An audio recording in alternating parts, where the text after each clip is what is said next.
Hello folks, it's the Pacer Chaser again. In this how-to video we're going to look at taking apart an EFE diecast model bus. So this is the bus in question. It's a Warrington Borough Transport DMS Daimler Fleet Line, which I'm going to repaint in a different livery. So EFE are held together by some poles that run through the bus. You can just about see those in there, just at the front there, look, and one towards the rear. They are secured, they go into the roof, but they're secured at the bottom by some rivets that are made of a plastic.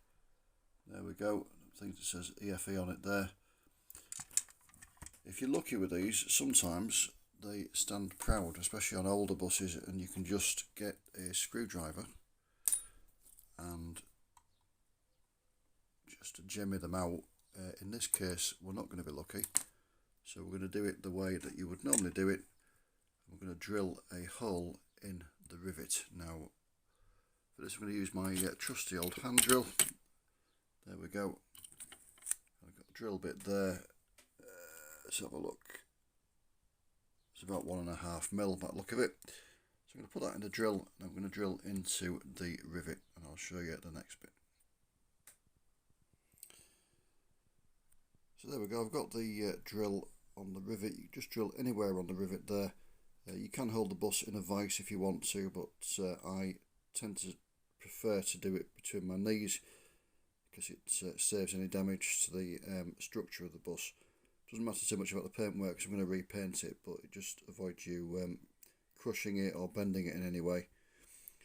So we're just going to drill into the rivet.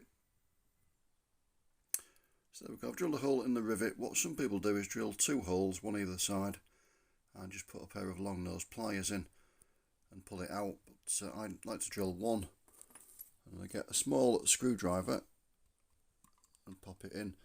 Sometimes you can just lever it out with that. What I'm going to do with this one is give the screwdriver a tap with a hammer just to get it a bit further in, and then we're going to try and gouge the rivet out.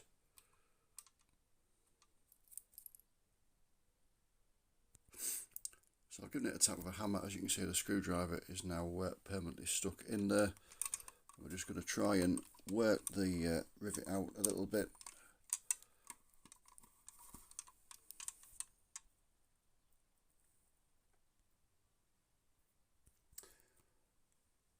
So I've had a bit of a fight with the rivets.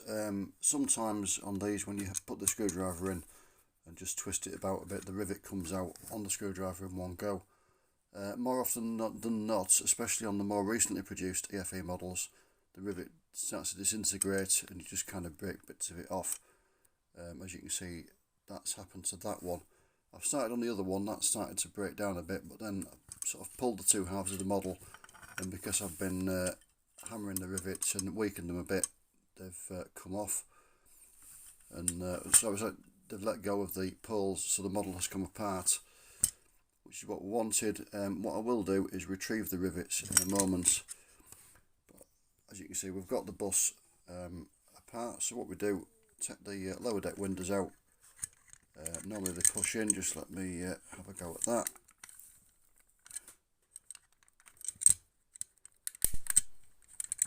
I'll do the offside first, there we go.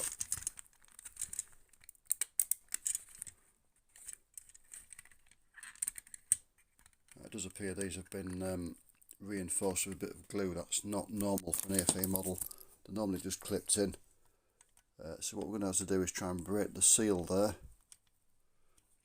between the body side and the windows. It's not ideal. So yeah, there we go. I've just run the small screwdriver along the top there and forced the window out. It's broken the seal on the glue, as you can see. So that will now pull upwards. Just got to try and do the same on the near side. Just let's see where it's glued. So it's just along there by the look of it. Just keep pushing at it just for the time being, see if any of it will come unclipped without any help, and no, it won't. So normally on EFEs these are just clipped in. Oh, there we go. We're starting to get it now, so just be careful so we don't snap the glazing.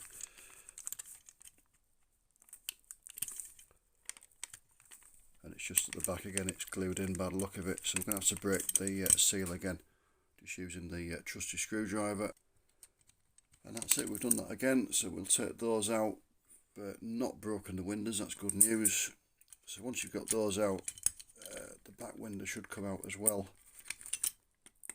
Unfortunately that appears to be glued. Ah, there we go, we're just prising it away. That's it, so that lifts out, and the interior should come up as well. It just hooks a bit because the bottom of the engine compartment's part of it as well. There you go. That's it, so that's the lower deck interior out. We'll push the windscreen out in a moment. That's usually a bit more difficult. They push outwards like that and they're clipped top and bottom, so just be careful. There we go, got that out nice and gentle so you don't break it. And finally I'm going to paint the wheels, so I'm just going to take the tyres off.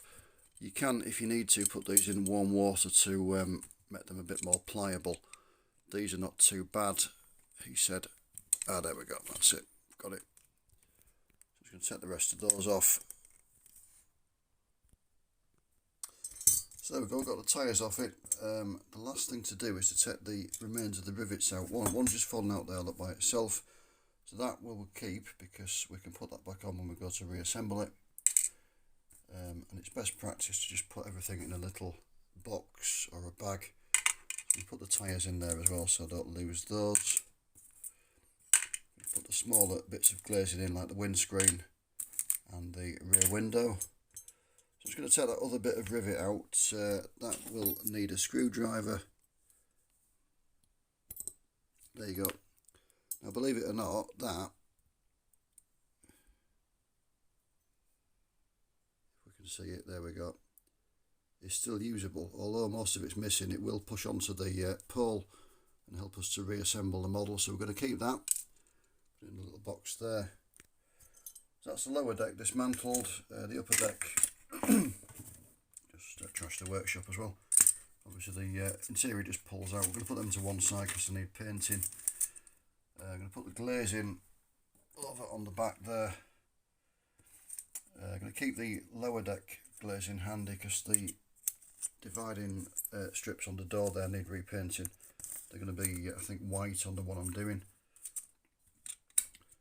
So push the glazing out there, that's just clipped in as normal. So I'm going to put that safely to one side, flip it over, push the other bit out, there we go.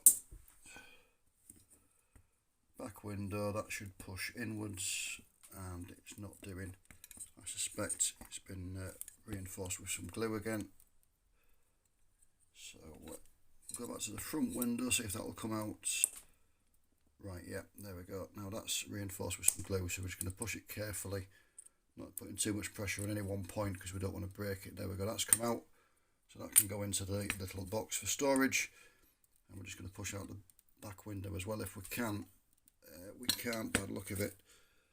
So I'm going to have to break the seal, and I'm going to put the phone down because I'm holding it in my hand and I need both to do this. So yeah, the same process as downstairs. You're going to put the screwdriver between the glazing unit and the actual body, and I'm going to just move it about like that and push it down a little bit. Just try and break the seal of the glue. Right, that didn't work trying to break the seal. What I've done is I've used the that end of the screwdriver, popped it on the window and given it a tap with a hammer. You shouldn't have to do that really on a diecast model, but I've managed to get the window out and it's not broken. Happy days. I wouldn't try it if you don't have a spare window. Luckily I have got a spare window, but I haven't needed it this time. You can guarantee if I didn't have a spare that I would have broken it. If you do not insurmountable, it's only a little window, you can just glue a bit of clear plastic across the back when you've finished working on it. That's not too much of a problem on that one. Put this little box across on the corner of the work surface there, just to keep it out of the way. Keep all the little bits safe and secure. So a lot of people remove the poles and just glue the model back together at the end. I'm not going to do that. I'm going to reuse the rivets. So I'm going to leave the poles in.